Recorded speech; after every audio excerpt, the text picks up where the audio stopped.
China is an extremely singular country, simultaneously admired as an economic juggernaut and criticized for its human rights abuses and prickly foreign policy. China is a difficult country to generalize.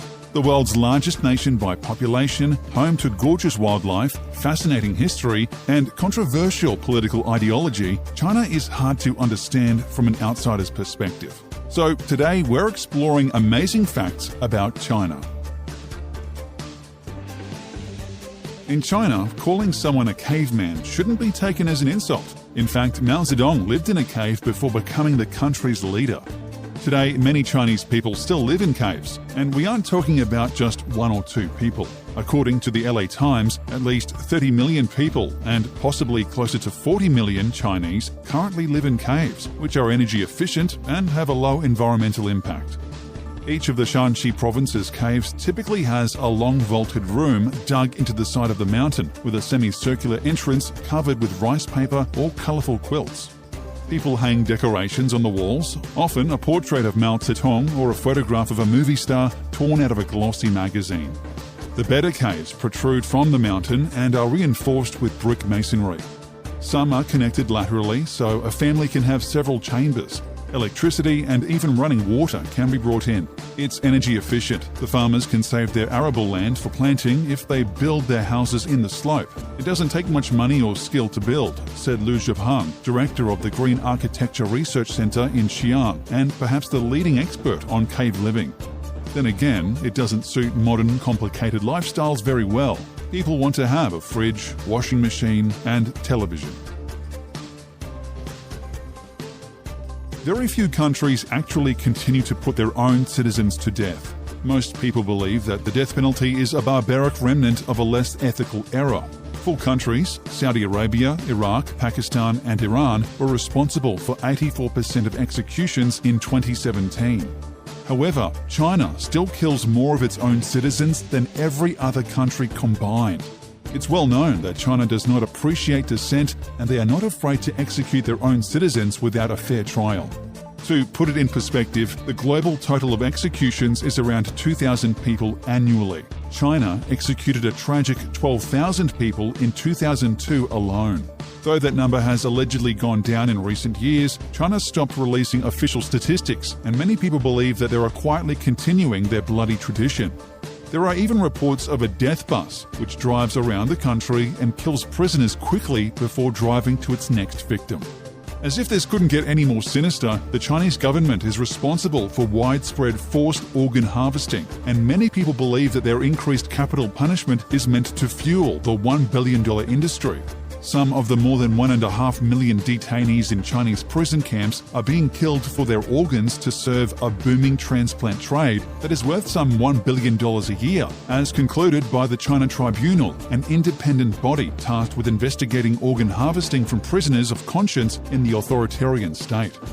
Forced organ harvesting has been committed for years throughout China on a significant scale, the tribunal concluded in its final judgment in 2019. The practice is of unmatched wickedness on a death-for-death basis, with the killings by mass crimes committed in the last century, it added.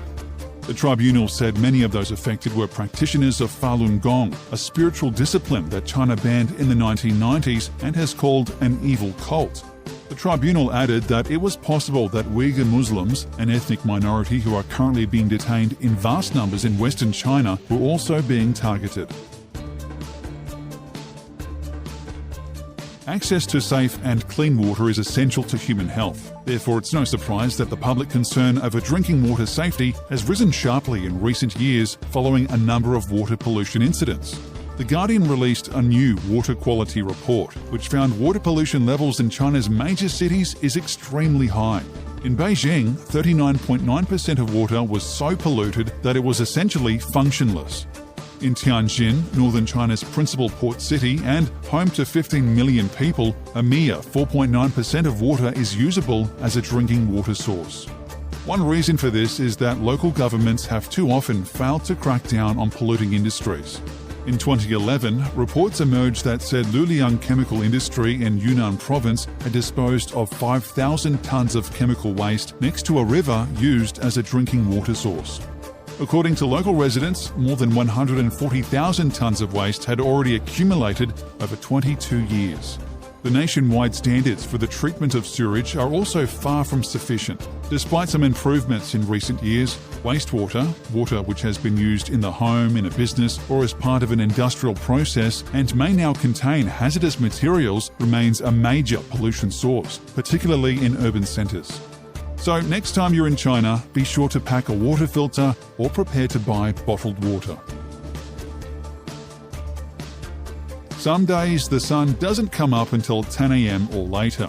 People eat lunch after 2 p.m. or even after 4 if they're not in a rush. The school day stretches so late that children can't get home in time to catch their favourite cartoon shows. This is because China, the fourth largest country by landmass, functions with only one time zone. Measuring around 4,800 kilometres from its western border, shared with Pakistan, to the East China Sea in the east, China covers more than 60 degrees of longitude, incorporating 5 ideal time zones into one. It's no secret that China has the largest population of any country on Earth. The 1.4 billion strong populace is equivalent to 18.47% of the total world population. That means that almost 1 in every 5 people on Earth are Chinese. In addition, this massive population is crammed into numerous megacities. 94% of the population lives on a landmass equal to 43% of China. For years, China's ruling Communist Party implemented a series of policies intended to slow the growth of the world's most populous nation, including limiting the number of children couples could have to 1. The long-term effects of those policies mean the country will soon enter an era of negative growth, or a contraction in the size of the total population. This is good news from an overpopulation standpoint, but China faces a serious lack of working-age citizens to support their aging retirees and pensioners. The government has recognized this worrisome demographic trend and in 2013 began easing enforcement of the one-child policy in certain circumstances. It then raised the limit to 2 children for all families in 2016 in hopes of encouraging a baby boom. However, people were too accustomed to having one child and the population has not increased. The Three Gorges Dam is the world's largest hydropower project and most notorious dam. The massive project sets records for the number of people displaced, with more than 1.2 million, the number of cities and towns flooded, with 13 cities, 140 towns, 1,350 villages, and length of a reservoir with more than 600 kilometres. The project has been plagued by corruption, spiralling costs, environmental impacts, human rights violations, and resettlement difficulties.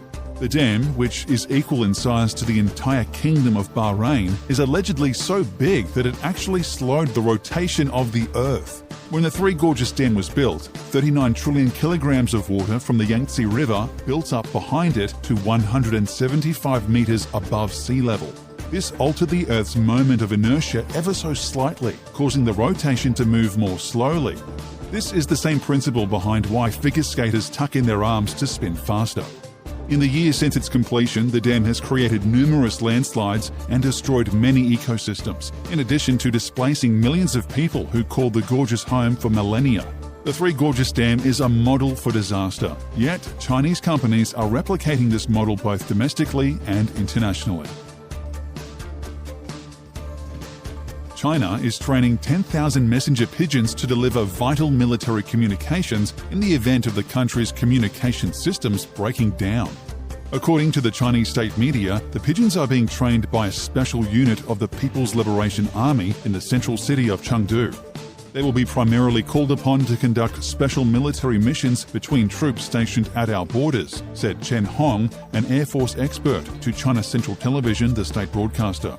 In modern warfare, the pigeon is indispensable, he added. There are as many military pigeons as there are soldiers in the Swiss army, for example.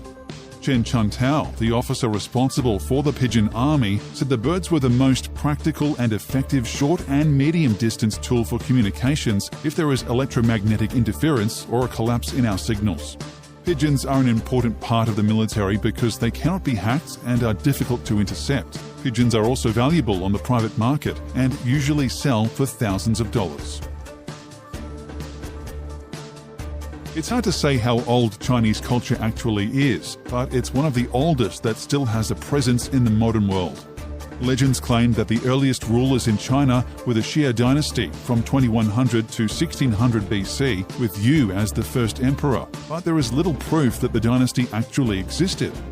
The first historically verifiable period came in 1700 to 1046 BC. The Shang dynasty was the first Chinese state for which clear written records remain. It united much of north-central China. From 2000 BC to 1911 AD, China underwent 83 dynasties and 559 emperors. By comparison, their current government, which was founded in 1949, has barely existed for any time at all. Since the founding of the People's Republic of China in 1949, China has entered a communist era of stability, with the reform and opening up policy of 1978 bringing in China's phenomenal economic growth, in addition to severe human rights and environmental violations. There is a myth that the Great Wall of China, no doubt one of humanity's greatest architectural accomplishments, is visible from space. This is false, say astronauts and remote sensing specialists. Although the Great Wall spans some 7,200 kilometers, it's constructed from materials that make it difficult to discern from space. The unglamorous truth is that the wall is only visible from low orbit under a specific set of weather and lighting conditions. And many other structures that are less spectacular from an earthly vantage point, desert roads, for example, appear more prominent from an orbital perspective. Misinformation about the barrier's visibility dates back decades. A 1932 Ripley's Believe It or Not cartoon claimed that the wall is the mightiest work of man, the only one that would be visible to the human eye from the moon. This belief persisted into the space age. Since Neil Armstrong returned from the moon in 1969, he has been repeatedly asked whether he could see it. All of the major American social media outlets and search engines, Facebook, Instagram, Twitter, Snapchat, and Google, are banned in China. There are rough Chinese facsimiles, but of course they are highly censored as well. Months of unrest in Hong Kong have caused concern in mainland China, where news about the pro-democracy protests has been carefully filtered out of social media. It's common for social media companies in China to remove content that is perceived to be threatening to social stability or the ruling Communist Party. Beijing-based journalist and writer Caroline Khan says that because people can get into trouble with the authorities by posting sensitive words, some users have found creative ways to get around the censors. Despite the ban, China still factors into the equation for US companies. Facebook, for example, saw an estimated $5 billion in ad revenue from Chinese-based companies in 2018, making the country the company's second largest ad market, according to Adage. That firewall isn't impenetrable either, as some Chinese citizens have found ways to circumvent blocks on websites, like using virtual private networks.